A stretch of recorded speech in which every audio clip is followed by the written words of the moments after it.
¿Qué tal, amigos? Bienvenidos a una nueva presentación de Dilo al Mundo. Y en el día de hoy tenemos un programa muy especial, Loreto. Así es, Noé, ya que en este momento vamos a tocar un tema muy importante, porque estamos viendo ante nuestros ojos el cumplimiento de muchas de las profecías que hemos estado estudiando en nuestros programas. Y decidimos tocar este tema porque en estos días que transcurrieron nos llegó una notificación al celular de YouTube y cuando vimos de qué se trataba realmente nos dejó los pelos de punta. Sí, la verdad que cuando me lo compartiste parecía que era una producción que habías realizado vos, pero cuando llegas al final te das cuenta que no era así. ¿Qué le parece si lo compartimos y luego regresamos? Eric Schmidt, presidente ejecutivo de Google. Donald Trump, presidente de los Estados Unidos. Vladimir Putin, presidente ruso. Leonardo DiCaprio, estrella de Hollywood. Christine Lagarde, directora general del Fondo Monetario Internacional. Isabel II, reina de Inglaterra. ¿Por qué las autoridades de todo el mundo quieren encontrarse con el Papa Francisco? ¿Por qué Obama y Raúl Castro reconocieron su contribución en la reapertura de sus relaciones? ¿Cómo se genera un liderazgo? ¿Cuáles son las claves que consolidan el prestigio? La gente tiene como esa imagen, ¿no?, del Vaticano y esa cosa tan ceremoniosa, y llega él con una sonrisa, con una humildad maravillosa, siempre con unas palabras tan sencillas que realmente llega a la gente y la gente se sorprende. Subes, llegas ahí y esperas que salga todo bien. Quien no acepta el concepto de riesgo no puede realizar este trabajo. Pero al final de ese túnel hay una luz, que es la luz de la esperanza. Nosotros creemos en esa luz. Y a nosotros nos lleva esa luz. No tenemos líderes que entiendan que no se trata del mí, se trata de una representación institucional. Creo que el Papa Francisco se ha consolidado como una persona con una gran credibilidad, un líder con credibilidad. Parece seguir aquello que dice. No es un tipo de autoritarismo, ¿sabes? Condenando, autoritario. Acepta los errores humanos, que todos somos personas y nos equivocamos. Quienes han ejercido un liderazgo artístico, empresarial, deportivo y político descifran las claves. Liderazgo y el Papa Francisco. ¿Y qué les pareció? Impresionante, ¿verdad? La verdad que sí, sobre todo si tomamos en cuenta de quién está proveniendo este material. Viene de Rome Reports, que es una agencia de periodistas, de camarógrafos multilingües, que están haciéndose cargo de tomar todas las acciones del Papa y del Vaticano. Entonces están siguiéndolos y cubriendo todo lo que ellos están haciendo. La verdad que es una agencia oficial del Vaticano, asentada en Italia, en Roma, y que el Papa pone y nombra a sus líderes, a sus directores, ¿no?, de esta agencia de información. Entonces es algo oficial desde el Vaticano, pero sinceramente a mí no me llama la atención lo que se está presentando porque es algo que venimos trabajando en nuestros programas, sino la manera en que se está posicionando al Papa Francisco como el nuevo líder geopolítico del mundo entero. Sí, porque antes se lo presentaba con una persona humilde a la que la gente se le acercaba, que él se acercaba a la gente, se dirigía a ellos, pero ahora es como que se está posicionando en un lugar de liderazgo. Estamos frente al lanzamiento de una nueva campaña presidencial, pero esta vez vendría a ser por el gobierno del mundo. De hecho, es muy llamativa la portada que tiene este video y el título, Liderazgo y el Papa Francisco. O sea, él está enfrente de una multitud como si estuviera liderándolo él, ¿no? Esto nos lleva a presentarles un material para que ustedes puedan tener en consideración en sus estudios de las profecías de la Biblia, algo para ampliar la cantidad de herramientas que ustedes tienen para comprender la palabra de Dios. Forma parte de un estudio personal que vengo realizando hace tiempo y trata sobre las 7 cabezas de la bestia de Apocalipsis 17. Es algo que queremos poner en estudio. Y creo que es realmente muy útil, ya que nosotros, a mí en lo personal, me ha ayudado mucho en mi crecimiento espiritual y en el crecimiento del conocimiento de las profecías. Yo lo compartí a mi hermanita y estuvimos 2 horas estudiando la Biblia justamente por las primeras partes del video, que habla sobre algunas profecías, porque tiene muchas profecías explicadas y unidas juntas. Entonces, con ella estuvimos por lo gráfico, por lo dinámico que es el video, es muy fácil que toda la familia se comience a integrar. Y por ejemplo, si hay personas que nunca han estudiado profecías, creo que es una manera muy útil de comenzar a tener herramientas como para poder iniciar un estudio sobre ellas. Así que creemos que va a ser de mucha bendición para todas las personas y todos nuestros amigos y hermanos que están viendo este programa. Sería como un gran disparador para el estudio de las profecías de la Biblia con la familia, con los amigos, para enviarlo por WhatsApp. Se llama Francisco, el último Papa. Ustedes lo pueden encontrar también en nuestro canal de YouTube, youtube.com/diloalmundo, como un video aparte, separado. Y recuerden que queremos ponerlo en estudio. Si quieren hacernos llegar sus opiniones sobre este video, nos pueden enviar sus comentarios a través de nuestras redes sociales o de nuestro número de WhatsApp, más 591-721-00006. Lo compartimos. Este video es presentado a manera de investigación. Tocamos este tema con ánimo de comprender la palabra que nos ha sido revelada, no por contienda o polémica. Si quieres sumarte, con un escrito está, eres bienvenido.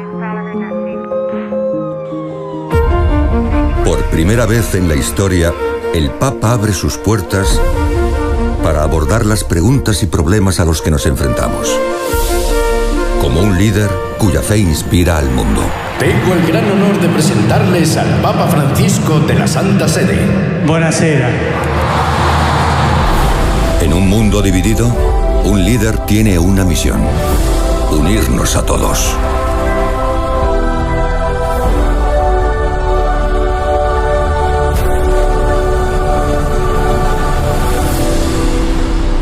Abbiamo tanto da fare e dobbiamo farlo insieme.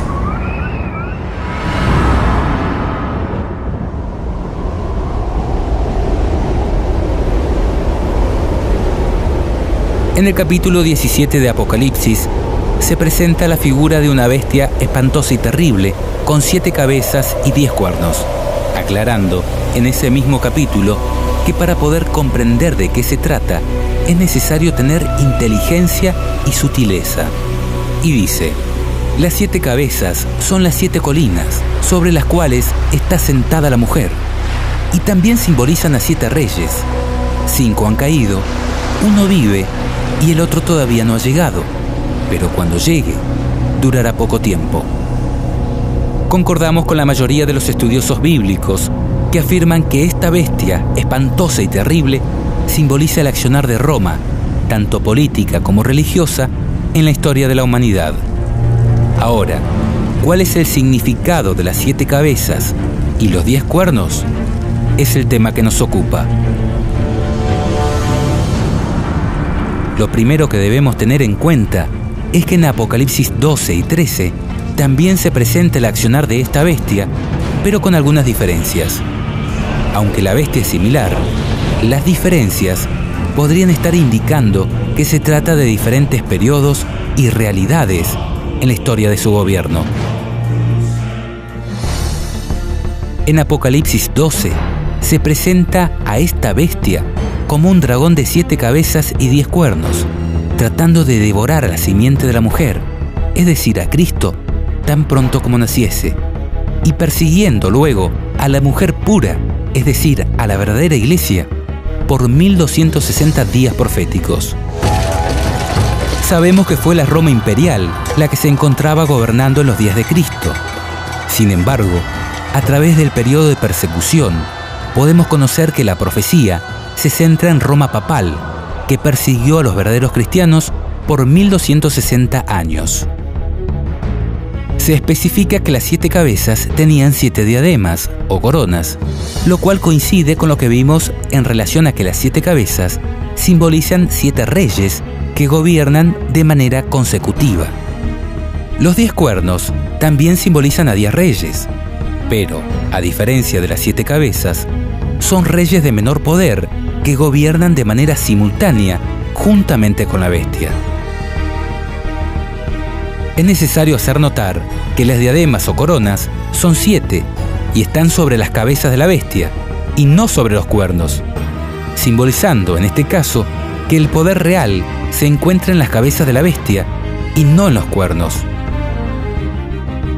En Apocalipsis 13 se presenta a esta misma bestia, pero en el periodo en que una de sus cabezas recibe una herida de muerte, aunque se aclara que la herida mortal será sanada y se maravillará toda la tierra en pos de la bestia. Al mismo tiempo se presenta otra bestia que sube de la tierra, semejante a un cordero, pero que habla como dragón, que sabemos representa el accionar de los Estados Unidos como potencia mundial que, finalmente, hará que todos adoren a la primera bestia, es decir, a Roma. Lo interesante es que en este caso, la bestia espantosa y terrible es semejante a un leopardo, sus pies como de oso y su boca como de león, y que el dragón es el que le da su poder y su trono y su grande autoridad. Es decir, es un poder que reúne muchas de las cualidades de los imperios antecesores descritos en el capítulo 7 de Daniel. Además, en esta oportunidad, las diademas o coronas son 10 y no 7, y ya no están sobre las cabezas de la bestia, sino sobre los cuernos, por lo que podemos entender que el poder real no se encuentra en la bestia, sino en los reinos europeos que surgieron de ella. Es decir, se trataría del periodo en que la bestia romana papal pierde el poder a causa de la herida mortal que le provoca la Reforma Protestante cerca del 1500 después de Cristo y luego la Revolución Francesa en 1798, cuando el Papa es tomado en cautiverio por Napoleón Bonaparte y el poder del papado entra en agonía por la herida que le proporcionan las naciones europeas, al mismo tiempo que se produce el surgimiento de los Estados Unidos como potencia mundial. En Apocalipsis 17 se presenta a esta misma bestia, pero, en este caso, sin diademas o coronas, ni en sus cabezas ni en sus cuernos. Es decir, es una bestia que ha perdido el poder real por haber sido herida de muerte. Se dice de ella, era y no es, en un periodo donde el poder mundial tampoco se encuentra en los reinos europeos. Ahora, hay un dato adicional aquí. En este caso, la bestia viene montada y comandada por una mujer prostituta llamada Babilonia la Grande, la madre de las rameras y de las abominaciones de la tierra.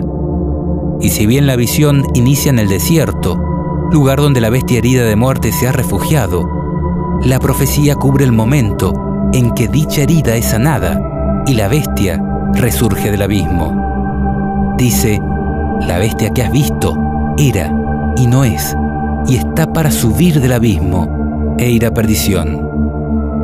En cuanto a los 10 cuernos, se dice de ellos son 10 reyes, que aún no han recibido reino, pero que por una hora, es decir, muy poco tiempo, recibirán autoridad como reyes, juntamente con la bestia, que tienen un mismo propósito y que entregarán su poder y autoridad a la bestia. En resumen, a lo largo de Apocalipsis 12, 13 y 17, se estaría presentando a la misma bestia espantosa y terrible, pero en diferentes etapas de gobierno. En Apocalipsis 12 se la presenta desde el momento en que Cristo está por nacer, enfocándose luego en un largo periodo de 1260 días de completo dominio y persecución papal hacia los verdaderos cristianos. En Apocalipsis 13 se presenta a esta misma bestia, es decir, a Roma, desde el momento en que sufre la herida de muerte, y su poder es traspasado a las potencias europeas, en la figura de los 10 cuernos con diademas, momento en el que también se produce el surgimiento de los Estados Unidos como nueva potencia mundial. La profecía concluye anticipando que su herida sanará y que resurgirá de la mano de los Estados Unidos para imponer la marca de la bestia a todos los habitantes del mundo.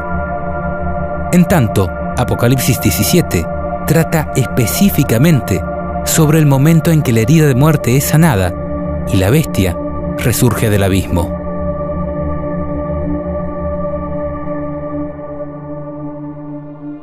Volviendo al tema que nos ocupa, ¿qué representan las 7 cabezas y los 10 cuernos?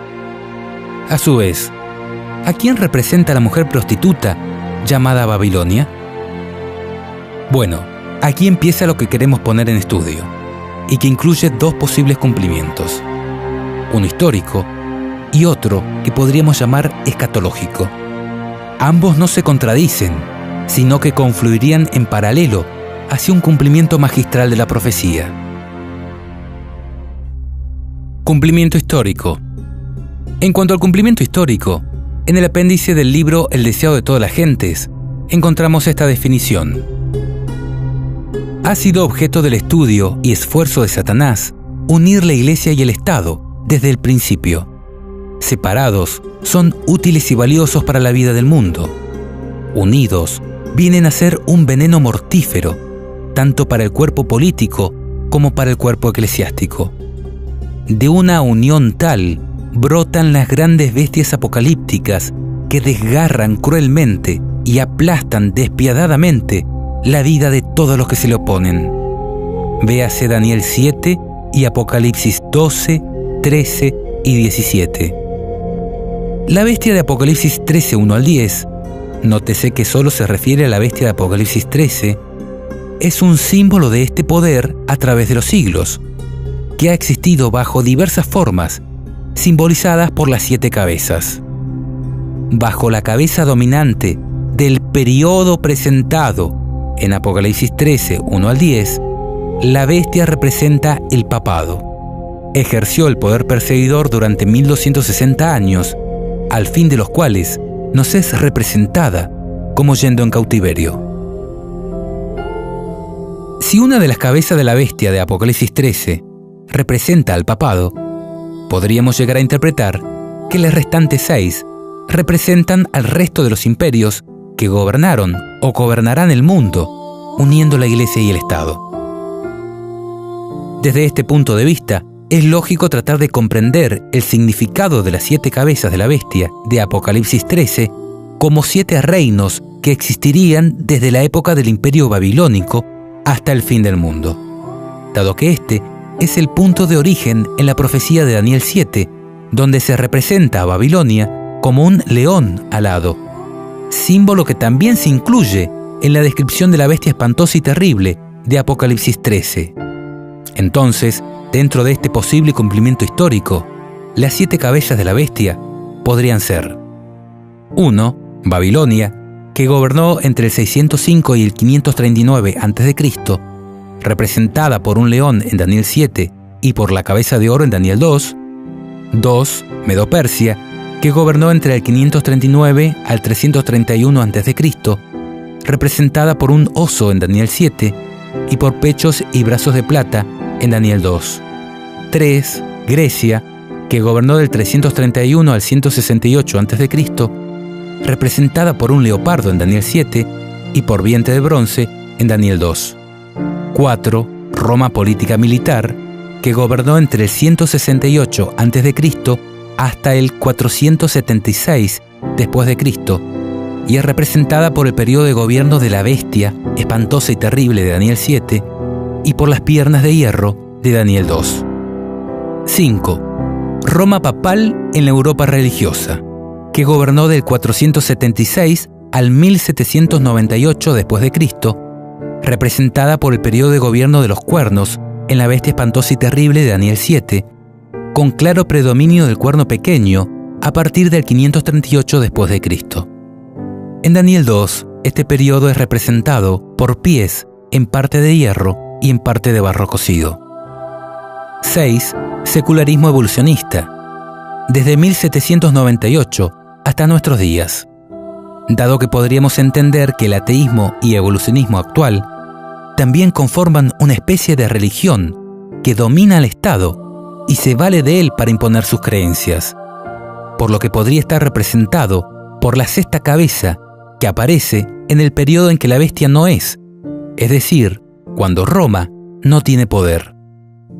Es necesario destacar que Estados Unidos no forma parte de la bestia espantosa y terrible, ni de sus cabezas, ni de sus cuernos, sino que es descrito en Apocalipsis 13 como otra bestia que gobierna desde el periodo en que la bestia no es y que terminará hablando como dragón, haciendo que todos adoren a la primera bestia es decir, a Roma. 7. Gobierno del nuevo orden mundial, a través de la ONU o alguna nueva organización que agrupe todos los gobiernos del mundo, en conjunto con un poder papal que está por recobrar el dominio absoluto del mundo. Es representado en la profecía de Apocalipsis 17 mediante la figura de los 10 cuernos, que simbolizan 10 reyes que aún no han recibido reino, pero que por muy poco tiempo recibirán autoridad juntamente con la bestia. 8. Resurgimiento de la bestia en la figura del octavo. Se produciría cuando todos los reinos del mundo le entreguen el poder total y absoluto al anticristo en la figura del Papa. Según esta interpretación, los 5 reyes o reinos que han caído, según la cuenta de Apocalipsis 17:10, serían Babilonia, Medo-Persia, Grecia, Roma imperial y Roma papal. Y el rey o reino que vive en el periodo en que la bestia no es el secularismo evolucionista, en conjunto con los Estados Unidos, que surge como segunda bestia. Y el que aún no ha llegado, pero que cuando llegue durará poco tiempo, es el gobierno del nuevo orden mundial, cuando los 10 reyes que aún no han recibido reino reciban autoridad como reyes juntamente con la bestia durante un breve periodo de tiempo, tal como una hora profética. Se dice de ellos, estos tienen un mismo propósito, es decir, actúan en conjunto como un único rey, y que entregarán su poder y su autoridad a la bestia. Es de destacar que el gobierno mundial de los 10 reyes, que aún no han recibido reino, se conformaría en forma conjunta con la bestia, hasta que, luego de un corto periodo de tiempo, estos reyes le entreguen la completa autoridad a la bestia en la figura del octavo, que haría alusión a la toma de poder de la Roma papal cuando termine de curar de su herida mortal.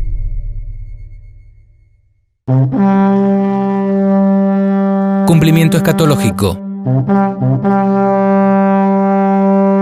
Antes de analizar el posible cumplimiento escatológico o final, insistimos con un concepto que es fundamental de tener en cuenta, y es el tiempo presente e inicio de la profecía. En el caso de Apocalipsis 12, el inicio de la profecía se ubica en los días de Cristo y el presente en los periodos de persecución papal. En Apocalipsis 13, la profecía inicia en el momento en que la bestia recibe la herida de muerte en una de sus cabezas y el poder es traspasado a las potencias europeas que gobiernan en conjunto con los Estados Unidos. En tanto, Apocalipsis 17 amplía detalles del momento en que la bestia no es, pero está en el preciso momento para surgir del abismo e ir a perdición. Ahora, en cuanto al cumplimiento escatológico, es necesario poner de manifiesto que mucha de la historia que ha ocurrido en relación al papado se repetirá de manera escalofriante en el tiempo del fin. Elena de White dice: no hay tiempo que perder. Nos esperan tiempos angustiosos. El mundo está agitado con el espíritu de guerra. Pronto ocurrirán las escenas de angustia que se describen en las profecías. La profecía del capítulo 11 de Daniel casi se ha cumplido por completo. Mucha de la historia que ha ocurrido en cumplimiento de esta profecía se repetirá. En el versículo 30 se habla de un poder que se enojará contra el pacto santo y hará según su voluntad. Volverá pues y se entenderá con los que abandonen el pacto santo. Escenas semejantes a las que se describen en estas palabras ocurrirán.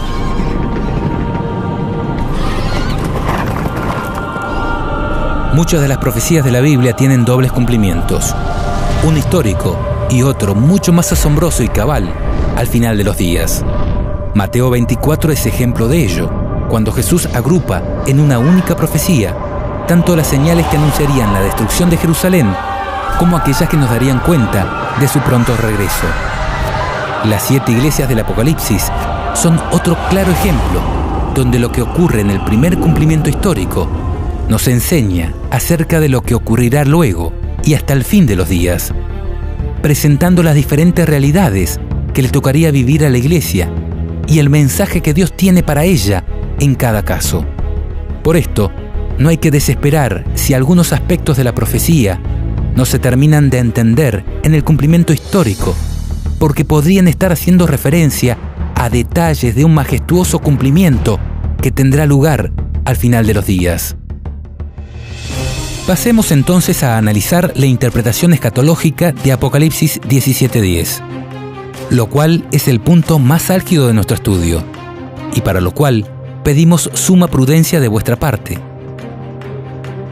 La realidad es que si bien en un análisis histórico podríamos asociar las cabezas de la bestia con los grandes poderes políticos religiosos que habrán desde Babilonia hasta el fin del tiempo, siendo el papado una de estas cabezas, en un sentido estricto del análisis profético, la bestia espantosa y terrible simboliza, tanto en Daniel 7 como en Apocalipsis 12, 13 y 17, el accionar de Roma en la historia de la humanidad. Por lo tanto, y en el cumplimiento más exacto de la profecía, las cabezas de dicha bestia deben formar parte de un gobierno romano. En este sentido, podemos observar que todas las características que nos da la Biblia en relación a la bestia espantosa y terrible hacen alusión a Roma, enfocándose principalmente en la Roma papal. Por ejemplo, cuando se dice que la bestia era, no es y será, y todo lo relacionado a la herida mortal, está hablando del papado.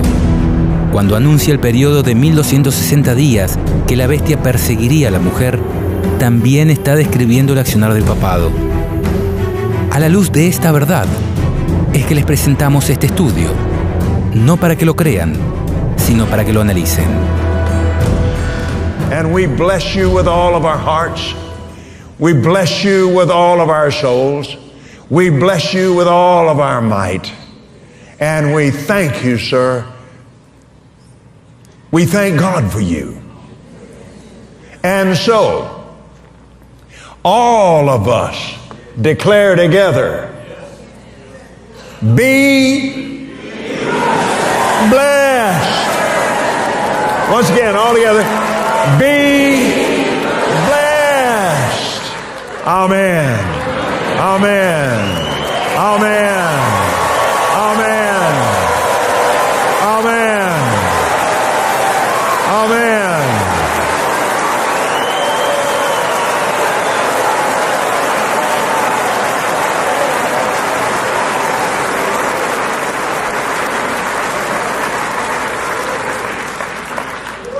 Hallelujah. I think you're going to have to come to the Vatican. I will.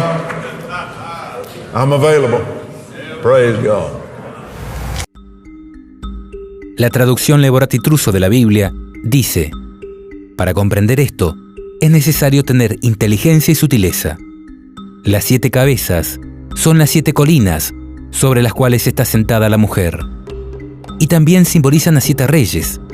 5 han caído, 1 vive y el otro todavía no ha llegado. Pero cuando llegue, durará poco tiempo. La propia Biblia nos está dando 2 significados para un mismo símbolo. Las 7 cabezas, el símbolo, simbolizan 7 colinas y 7 reyes. En relación a las 7 colinas, es sabido que se trata de las 7 colinas de Roma. La propia Biblia católica, que acabamos de leer, por ejemplo, dice en los comentarios al pie de página, se trata de las 7 colinas de Roma. Por si esto no fuera suficiente, veamos 2 evidencias adicionales. La escritora Elena de White afirma en su libro El conflicto de los siglos que Roma es la ciudad de las 7 colinas, al citar las palabras que dijo Lutero cuando éste aún era sumiso a la jerarquía papal. Finalmente vislumbró en lontananza, es decir, desde lejos, la ciudad de las 7 colinas. Con profunda emoción cayó de rodillas y levantando las manos hacia el cielo, exclamó: ¡Salve, Roma Santa! Por otro lado, si haces una simple búsqueda en Google, escribiendo Ciudad de las 7 colinas, es claro que Roma es mundialmente conocida como la ciudad de las 7 colinas. Esto confirma, en primer término, que uno de los dos significados que da la Biblia en relación a las 7 cabezas hace exclusiva referencia a Roma, describiendo el lugar geográfico donde se asienta la mujer. ¿Qué mujer? La mujer ramera que comanda la bestia en Apocalipsis 17. Pero si la bestia espantosa y terrible representa a Roma, ¿a quién simboliza la mujer ramera que comanda la bestia? Apocalipsis dice, en el mismo capítulo 17, la mujer que has visto es la gran ciudad, la que reina sobre los reyes de la tierra. Este es un dato importante y me crispa al relacionarlo con el momento o el presente de dicha profecía, que, tal como lo mencionamos, trata sobre el periodo en que la herida mortal es curada. Porque si tomamos el año 1798 como el momento en que el papado sufre la herida de muerte, cuando Napoleón Bonaparte toma en cautiverio al Papa Pío VII y precipita la pérdida de los estados pontificios y el poder temporal de la Iglesia romana, debemos tomar el año 1929 como el momento en que empieza a curar la herida de muerte, cuando Benito Mussolini, a través de los pactos de Letrán, le devuelve parte de los territorios confiscados y reconoce la Santa Sede o Ciudad del Vaticano como Estado independiente.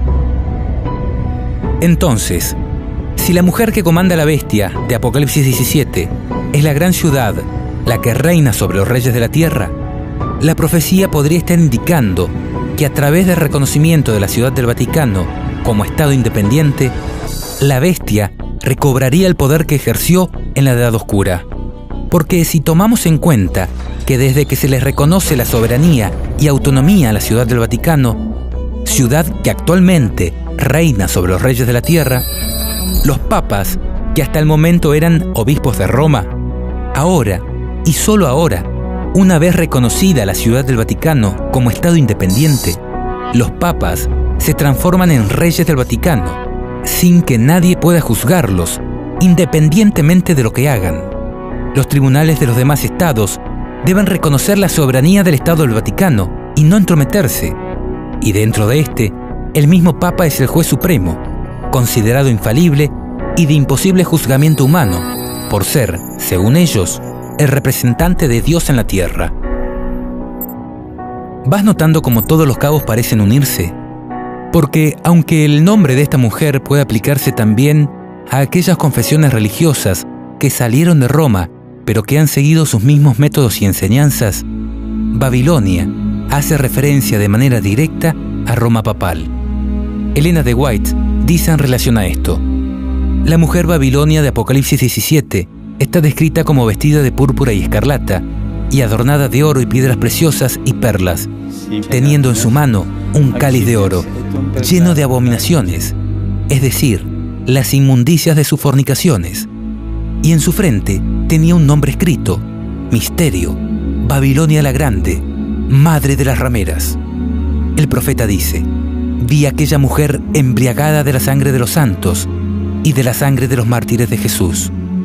Se declara además que Babilonia es aquella gran ciudad, la que tiene el imperio sobre los reyes de la tierra. La potencia que por tantos siglos dominó con despotismo sobre los monarcas de la cristiandad es Roma. La púrpura y la escarlata, el oro y las piedras preciosas y las perlas describen como a lo vivo la magnificencia y la pompa más que reales de que hacía gala la arrogante sede romana. Y de ninguna otra potencia se podría decir con más propiedad que estaba embriagada de la sangre de los santos que de aquella iglesia que ha perseguido tan cruelmente a los discípulos de Cristo. Pasando en limpio, lo que estamos tratando de demostrar es que hay clara evidencia que demostraría que las 7 cabezas de la bestia pertenecen o están ligadas a Roma. Ahora, si de acuerdo a la Biblia, las 7 cabezas, además de simbolizar las 7 colinas de Roma, hacen referencia a 7 reyes, ¿quiénes son estos? Pues en esta interpretación escatológica representan 7 papas reyes que iban a existir desde el momento en que empieza la profecía, es decir, desde 1929, cuando, por los tratados de Letrán, se comienza a curar la herida mortal y el Papa es considerado por primera vez rey de aquel nuevo estado de 44 hectáreas, que la Biblia describe como la gran ciudad que reina sobre los reyes de la tierra.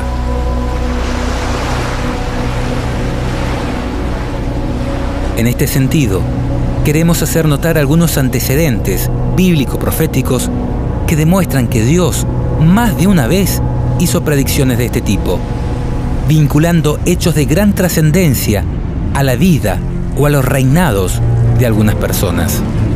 Consideremos algunos casos. El primero es cuando Dios reveló a Enoc la destrucción de la tierra por medio del diluvio. En aquel momento, la vida de su hijo Matusalén fue puesta como oráculo de la profecía. Su vida sería el tiempo que Dios concedería a aquella generación malvada para que se arrepintiera de sus pecados. Y esto quedó reflejado en su nombre, dado que Matusalén significa cuando muera será enviado. Así es que en el año 1656 desde la creación, a los 969 años, Matusalén, el ser humano que, curiosamente, más vivió sobre la tierra, murió. Y luego, ese mismo año, vino el diluvio. Por favor, no dejes de notar la importancia de este antecedente, dado que el diluvio representó para aquella generación lo que representa el fin del mundo para la nuestra. Es más, Jesús dijo que su venida sucedería como en los tiempos de Noé.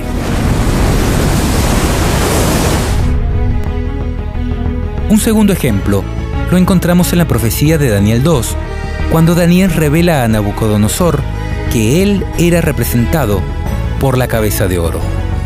Dice el texto: Tú, oh rey, eres rey de reyes, porque el Dios del cielo te ha dado reino, poder, fuerza y majestad. Y donde quiera habitan hijos de hombres, bestias del campo y aves del cielo, Él los ha entregado en tu mano y te ha dado el dominio sobre todo. Tú eres aquella cabeza de oro. También en la profecía de Daniel 7 aparece otra bestia semejante a un leopardo que tenía 4 cabezas.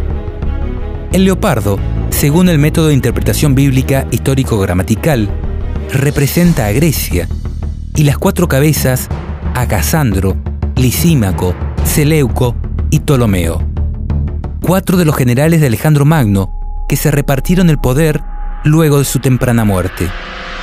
En este sentido, notemos que además de este antecedente, donde las cabezas de una bestia representan a personas específicas que tomarían el poder, notemos que la bestia de Apocalipsis 13 también se parece en parte a un leopardo, por lo que no sería descabellado pensar que sus cabezas también simbolizaran el accionar de personas específicas en la historia de su gobierno.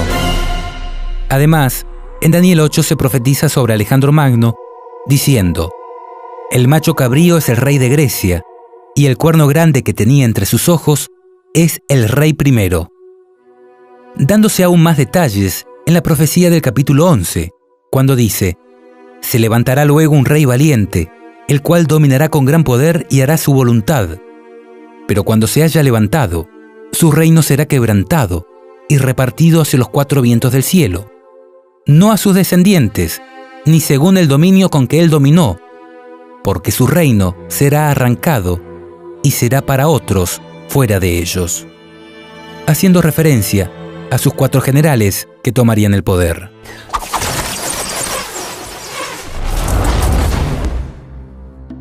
Otro caso se encuentra en la profecía de Daniel 11, cuando dice: Y ahora yo te mostraré la verdad. He aquí aún habrá 3 reyes en Persia, y el cuarto se hará de grandes riquezas más que todos ellos, y al hacerse fuerte con sus riquezas, levantará a todos contra el reino de Grecia.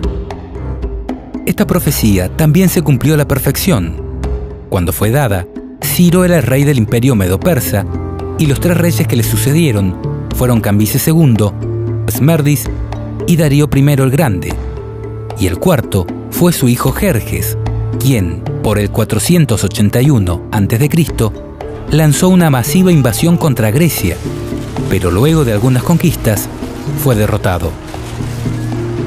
Constando estos precedentes, donde Dios relaciona tan grandes acontecimientos a la vida de estas personas, creo que no deberíamos desechar tan prontamente la interpretación de los 7 reyes como 7 papas reyes que se sucederían desde la época en que empezó a curar la herida mortal, es decir, cuando se le otorgó al obispo de Roma el título de rey y se le concedió un estado de 44 hectáreas, instrumento clave en la reconstrucción de poder, como centro de operaciones, con representación diplomática en todo el mundo y como escala obligatoria para los reyes y gobernantes de la tierra.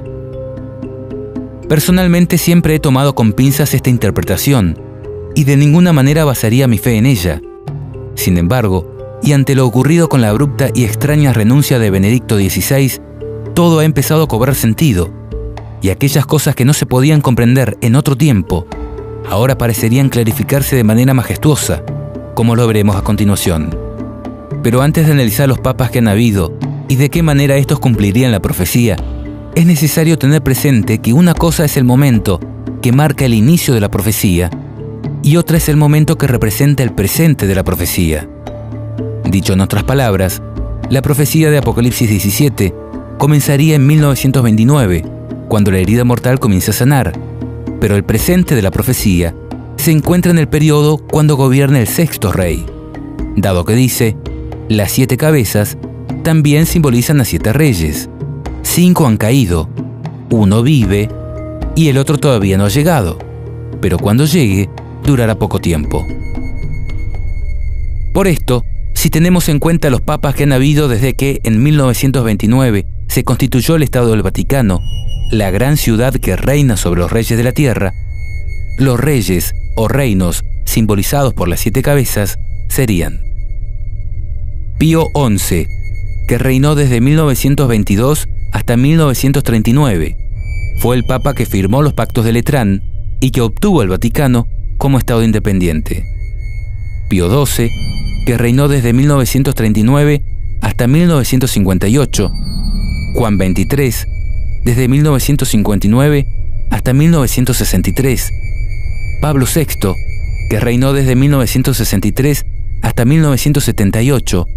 Y Juan Pablo I, que reinó algunos días de 1978.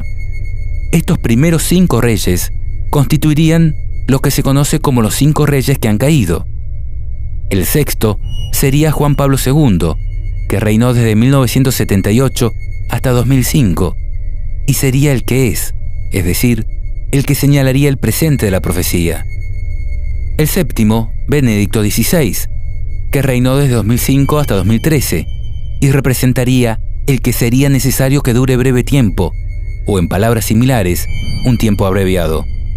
Y Francisco sería el 8º rey, el que es de entre los 7 y va a la perdición, y representaría el papa que gobierna el momento en que la bestia resurge en todo su esplendor. Ahora, ¿por qué Juan Pablo II constituiría el presente de la profecía? Porque en verdad fue el papa que marcó el punto de inflexión, el antes y después en lo que hace al resurgimiento de la bestia como maravilla que eclipsa la adoración de los hombres.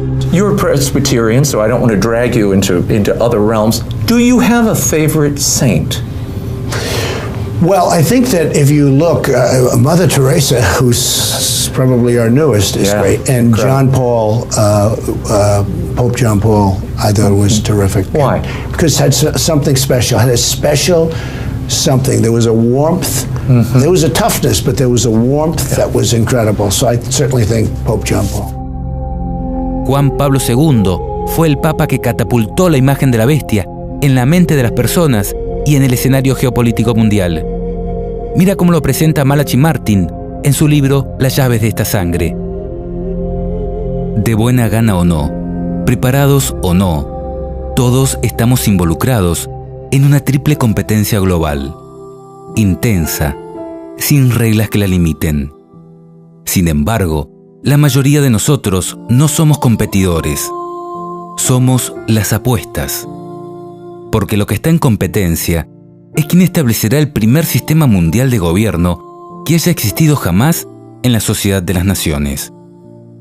Se trata de quién poseerá y ejercerá el doble poder de la autoridad y el control sobre cada uno de nosotros como individuos y sobre todos nosotros juntos, como una comunidad, sobre la totalidad de los 6.000 millones de personas que los demógrafos estiman que habitarán la Tierra a comienzos del tercer milenio.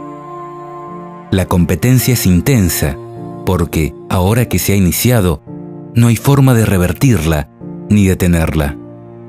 De hecho, no es demasiado decir que el propósito deliberado del pontificado de Juan Pablo, la máquina que impulsa su gran política papal y que determina sus estrategias día a día, año a año, es salir victorioso de esa competencia que ahora ya se ha iniciado.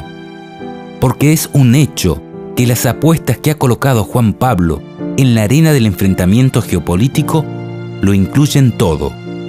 A él mismo, su persona papal, el antiguo oficio apostólico que ahora encarna, y toda su Iglesia Universal, tanto como una organización institucional sin paralelo en el mundo, cuanto como un cuerpo de creyentes unidos por un lazo de comunión mística.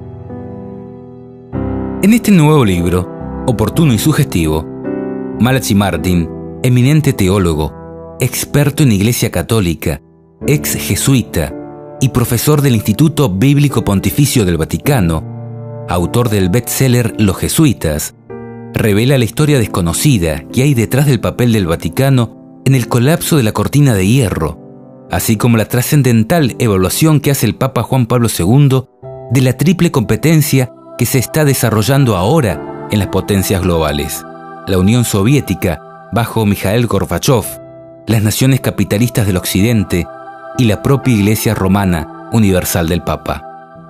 Una carrera sin tregua, contra el tiempo y entre sí, para establecer, mantener y controlar el primer gobierno mundial que haya existido jamás sobre la faz de la Tierra. Desde el primer momento de su pontificado, fue el propósito de Juan Pablo II liberar al papado de la camisa de fuerza de la inactividad que le habían impuesto las principales potencias seculares durante 200 años. En suma, el propósito de Juan Pablo fue abrir las compuertas del cambio geopolítico. Martin detalla la evaluación que hace el Papa de las fortalezas y debilidades de los planes geopolíticos del Este y del Occidente, y la grave deficiencia que Juan Pablo insiste que ya ha condenado al fracaso los planes de las superpotencias. Y Martin revela el propio proyecto del Papa Juan Pablo de una estructura genuinamente geopolítica, un gobierno mundial que sea al mismo tiempo viable y humanamente aceptable. Para algunos, el aspecto más intimidante de la política de Juan Pablo, y quizá el más esperanzador para otros, es que a pesar de todos sus éxitos como líder en los asuntos mundiales, ha preferido presidir serenamente el rápido deterioro de su propia base de poder, la Iglesia Católica Romana, que se está desmoronando ante sus ojos. A pesar de las advertencias de sus consejeros más íntimos, no está dispuesto ni siquiera a tratar de detenerlo.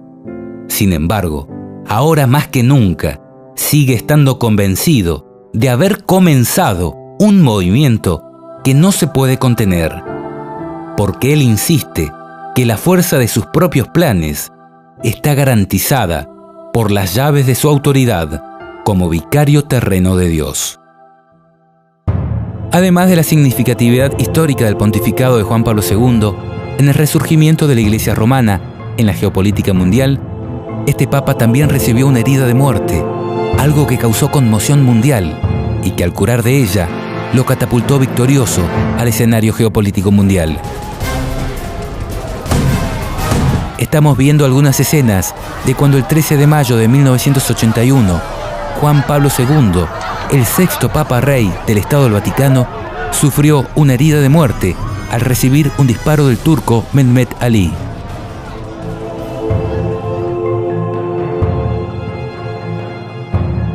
Y por último, creemos que también podría ser el Papa clave, porque en el periodo de su reinado fue cuando se empezó a comprender la profecía de esta manera.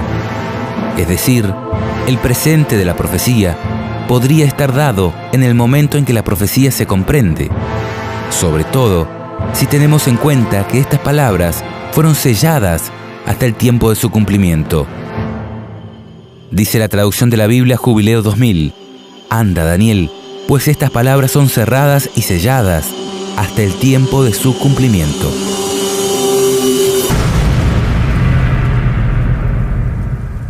Ahora, ¿qué decir en cuanto al séptimo rey? Aquel que sería necesario dure breve tiempo. Lo que sucedió con Benedicto XVI y su precipitada renuncia, ¿no cumple la profecía a la perfección? ¿No fue acaso necesario que se le acorte su mandato y que se coloque otra persona como cabeza visible de la Iglesia romana por diversas causas? Cambio de la imagen papal por un rostro más amigable y popular, intento de tapar los escándalos morales de toda índole desde las máximas esferas de poder de esta Iglesia. No sé, desconocemos cuáles han sido todas las causas por las cuales fue necesario acortar el mandato de Benedicto XVI. Pero lo cierto es que en esta parte la profecía también se cumpliría a la perfección. ¿Y qué decir en cuanto al octavo, el que es de entre los 7 y va a la perdición? Aquí la Biblia anticipó que el octavo rey o reino surgiría de entre los 7, pues el reinado de Francisco ha surgido dentro del reinado de Benedicto XVI. De hecho, los propios analistas papales ven 2 papas y no 1 gobernando la Iglesia romana. Consideremos, por ejemplo, esta publicación de la Agencia Católica de Noticias Así Prensa. Consideraciones eclesiológicas acerca de la simultaneidad de un papa reinante con un papa emérito. Monseñor George Gainswine, prefecto de la Casa Pontificia, el 20 de mayo tuvo una intervención en la presentación de un libro acerca del pontificado de Benedicto XVI.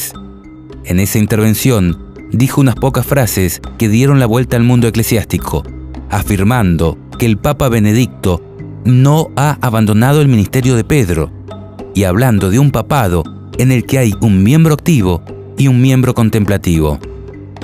No oculto que, en un primer momento, tuve una impresión de desagrado hacia sus palabras.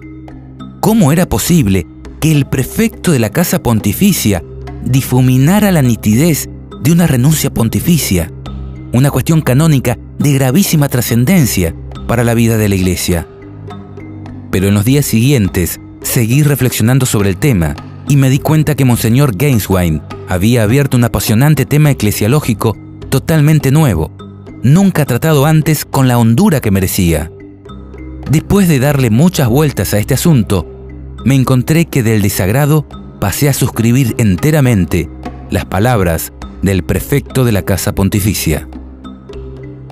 Personalmente, cuando me enteré de la renuncia de Benedicto XVI, empecé a considerar este posible cumplimiento escatológico con mayor atención. Había escuchado personas que hablaban del tema desde la época que reinaba el Papa Juan Pablo II, pero ahora, en mi interior, dije, si esto es como parece, si mi paisano Jorge Bergoglio, actual Papa Francisco, es quien se describe como el octavo rey, entonces veré con mis propios ojos el resurgir de la bestia. Y pensé, si bajo el pontificado de Francisco se empieza a producir la toma de poder de la Iglesia romana, si puedo ver que los reyes del mundo le entregan su poder postrándose ante su autoridad, no me quedaré callado. Y saben, no he visto otra cosa que eso. Gracias.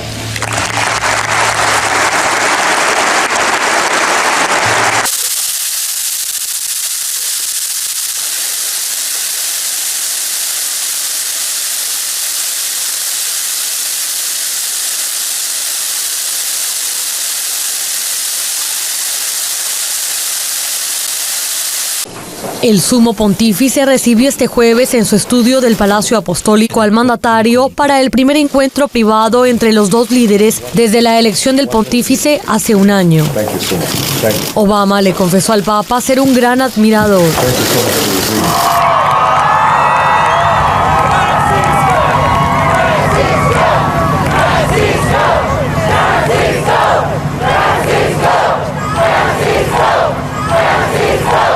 Vemos un ejemplo viviente de las enseñanzas de Jesús, un líder cuya autoridad moral se produjo no solo por las palabras, sino también por los hechos.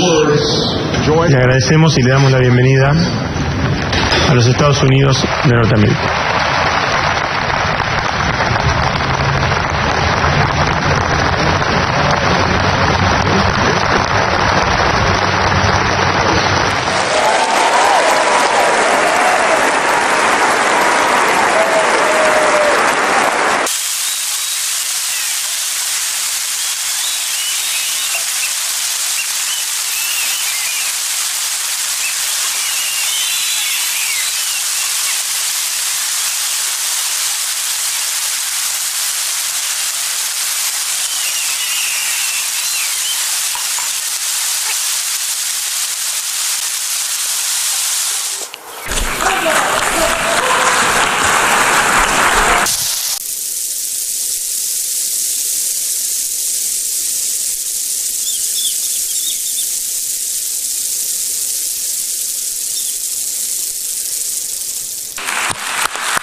Que Dios los bendiga a todos.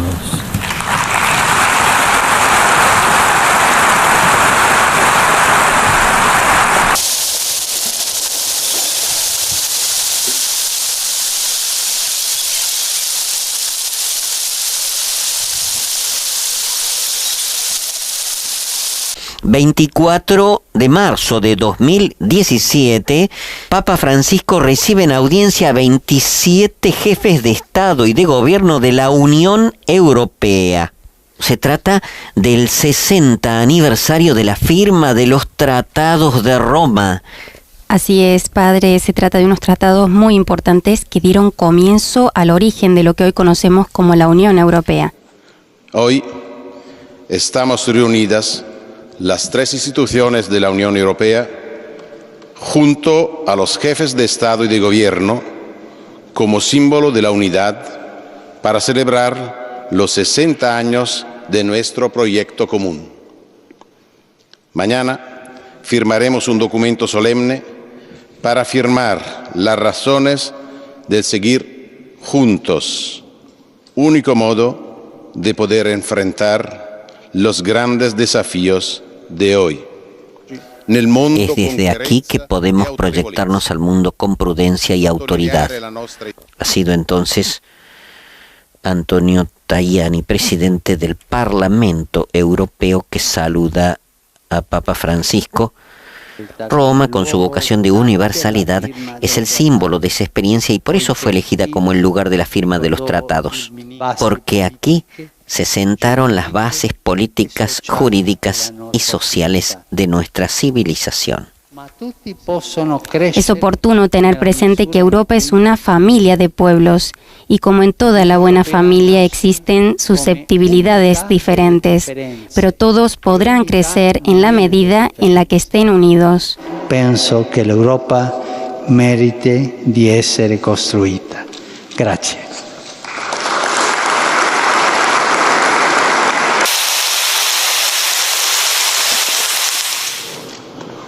Además de esta sorprendente profecía, existe un concepto en la Biblia que complementa esta interpretación escatológica. Me refiero a algunos pasajes que hablan acerca de un hombre de pecado, no un reino, un hombre, que el Señor destruirá con el resplandor de su venida. Algo que simbólicamente se podría aplicar a un poder histórico, pero que encuentra pleno cumplimiento en la figura de lo que vendría a ser el último rey de la tierra antes del retorno de Cristo. El apóstol Pablo dijo a sus contemporáneos: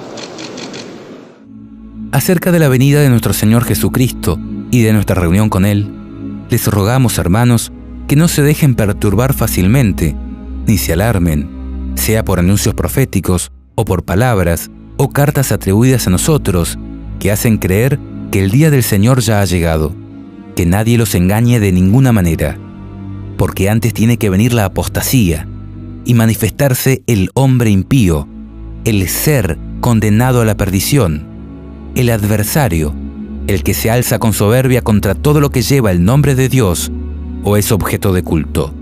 hasta llegar a instalarse en el templo de Dios, presentándose como si fuera Dios. Ya saben qué es lo que hasta ahora los retiene, para que no se manifieste sino a su debido tiempo. Y entonces se manifestará el impío, a quien el Señor Jesús destruirá con el aliento de su boca y aniquilará con el resplandor de su venida. La venida del impío será provocada por la acción de Satanás y estará acompañada de toda clase de demostraciones de poder, de signos y de falsos milagros, y de toda clase de engaños perversos destinados a los que se pierden por no haber amado la verdad que los podía salvar. Por eso Dios les envía un poder engañoso que les hace creer en la mentira, a fin de que sean condenados todos los que se negaron a creer en la verdad y se complacieron en el mal. También, en la singular profecía de Daniel 8, se describe este mismo concepto. Podremos ver que Gabriel irá explicando la visión al profeta y en un determinado momento saltará de la seguidilla de reinos al final de la historia, a la figura del último rey que gobernaría la tierra antes del retorno de Cristo. El de la época cuando los transgresores lleguen al colmo. Dice: en cuanto al carnero que viste, que tenía 2 cuernos, estos son los reyes de Media y de Persia. El macho cabrío es el rey de Grecia, y el cuerno grande que tenía entre sus ojos es el rey primero. En cuanto al cuerno que fue quebrado y sucedieron 4 en su lugar, significa que 4 reinos se levantarán de esa nación, aunque no con la fuerza de él. Y al fin del reinado de estos, cuando los transgresores lleguen al colmo, se levantará un rey altivo de rostro y entendido en enigmas. Y su poder se fortalecerá, mas no con fuerza propia, y causará grandes ruinas, y prosperará, y hará arbitrariamente, y destruirá a los fuertes y al pueblo de los santos. Con su sagacidad hará prosperar el engaño en su mano, y su corazón se engrandecerá, y sin aviso destruirá a muchos, y se levantará contra el príncipe de los príncipes, pero será quebrantado, aunque no por mano humana. La visión de las tardes y mañanas que se te ha referido es verdadera, y tú guarda la visión, porque es para muchos días. Si bien podemos reconocer que todo esto podría aplicarse al papado en su conjunto, es notable la aplicación específica que podría estar dándose al final de los días con el reinado de Francisco. 5 veces se le repite a Daniel con diferentes palabras que eso era para el tiempo del fin, para el tiempo cuando los transgresores lleguen al colmo. Tengo el gran honor de presentarles al Papa Francisco de la Santa Sede. Buonasera. No voy a hablar de la suegra. En un mundo dividido, saber escuchar. Un líder tiene una misión: unirnos a todos.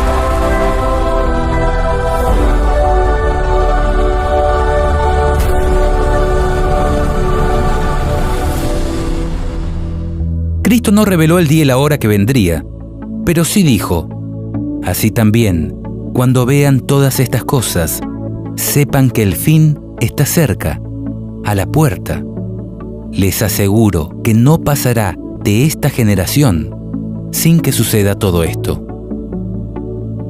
Pregunto, ¿esto abriría la puerta para que, aunque no podamos conocer el día y la hora del retorno de Cristo, sí podamos estar seguros de pertenecer a la generación que lo verá volver?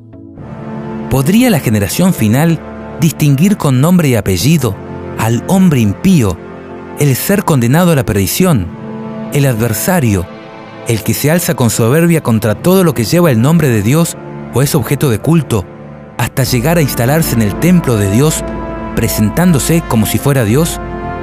A quien el Señor Jesús destruirá con el aliento de su boca y aniquilará con el resplandor de su venida. ¿Podríamos llegar a conocer que estamos en la última generación por tener la certeza de que no habrá más reyes en Babilonia? Observa el nivel de detalle que encontramos en Apocalipsis 17, cuando habla del color con que se vestirían los principales dirigentes de la iglesia romana, el símbolo de engaño que portarían en su mano, la riqueza que ostentarían a través de sus joyas, el lugar geográfico donde tendría asiento su gobierno. Y respóndeme, ¿qué interpretación encaja más en este contexto específico? ¿La histórica o la escatológica? ¿La que haría referencia a imperios antiguos o a esta que te anuncia la generación en que se producirá el resurgimiento de la bestia a través de la toma de poder papal y la imposición de la marca de la bestia? ¿Cuál de estas dos interpretaciones te ayudaría a superar mejor la gran tribulación de los últimos días? Queremos volver a aclarar. No estamos haciendo afirmaciones. Estamos poniendo un tema sobre la mesa para estudiarlo. No es nuestra intención generar sensacionalismos ni apresuramientos en tomas de decisiones por conveniencia o miedo, sino más bien que tomemos conciencia que, tal como lo dijo Elena, no tenemos tiempo que perder. Nuestro deseo es que puedas consagrarte a tu Dios cada mañana y vivir cada día como si fuera el último en que podrás servirle. Porque la oportunidad está pasando. ¿Y vos? ¿Qué estás haciendo?